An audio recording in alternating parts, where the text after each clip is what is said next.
Okay, that's infinitely better than I thought it was going to be. Hey, Sean here from SpeedCubeShop.com. I got a bunch of different things from SpeedCubeShop, and let's talk about it. Now, I already have this mat out here. I actually started recording the video. Didn't like the way it was turning out, so I redid my setup.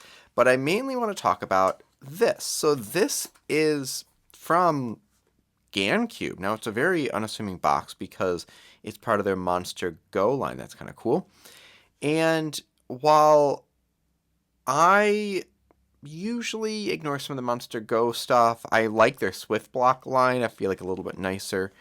This one came out, I actually would expect this to be in the Swift Block only because it is smaller. It's a mini puzzle. And it looks more like the Swift Block shape. It doesn't have that rounded center. When cubes were like 57 millimeters on average, even sometimes 56, I liked the mini puzzles. And the mini puzzles at the time were 54 and a half, or around that size, which is now a lot of the standard. The WRM is about that size, and the Tornado version 2 was also about that size. This one is 52 millimeters. Yeah, about 52 millimeters. I have slightly under that. You know what? Let me just do some turns.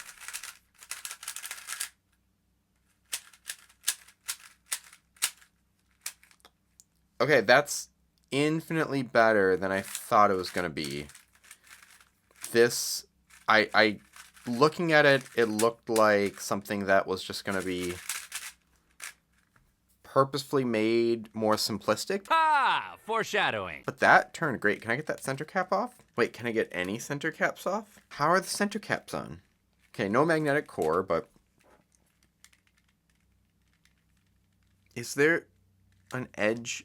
Oh, it's really deep. Okay, wait, hold on. It looks like this is just a cap here. So, can you get that out? Or is that really sealed in? That's really sealed in. That's unexpected. Spins really nicely. But, okay, so this is not only, not adjustable as far as magnets go or things like that. It's just not adjustable from what I can see. I mean, I feel like I could push down even harder to try to get that out, but it felt like I was just going to break it. There feels like there's a very slight amount of lubrication on here, but not a lot. I'm going to do a few solves on it. Okay. As far as one-handed, I think that... Before we go any further, how much does this cost? Let me just... SpeedCubeShop Monster Go 52 millimeter. This is $11.95. If you want a puzzle for one-handed, because I know not everyone's like me who wants just to use a small puzzle like this, for 12 bucks, strong magnets, like you can see that, just really snap into place. Tensions are fine. Tensions are really what I would use myself. Corner cutting is glorious. This is a good one-handed puzzle right off the bat and almost too fast. But I'm going to stop talking. I'm going to do, I don't know, about a dozen solves like this. Let me get my keyboard so I can start and stop a timer. I'm curious as to why they would block off the tensioning system. Like, even if it's just a screw there, which actually it's probably not. Looking at that, we've got just that plastic core.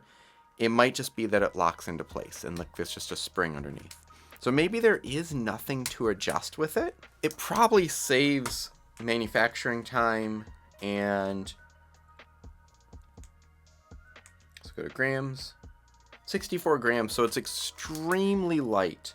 I mean, it's giving me Rubik's vibes where the cap just doesn't come off, but it's still decent tension. Okay. So I'm getting some little lockups because it's just really fast. So I'm going to use quite a bit of jack-o'-lantern lubrication. I might be using this bottle all the way until next Halloween.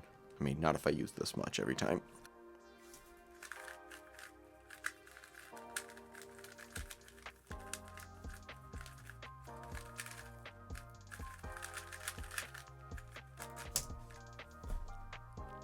Should have been a sub 10. Getting stuck a lot. I feel like the rounded nature of it, like it's so round on those edges, I'm losing grip a little bit, and it's so much smaller that that extra grip is needed.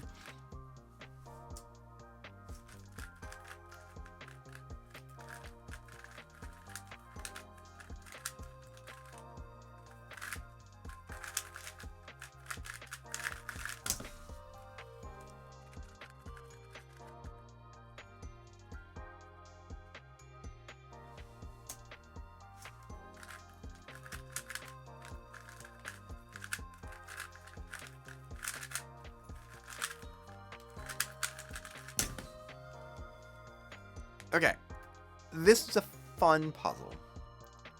That's the best way to describe it. The edges are a bit more rounded than I would like for something this size. It's like using those keychain puzzles that are pillowed.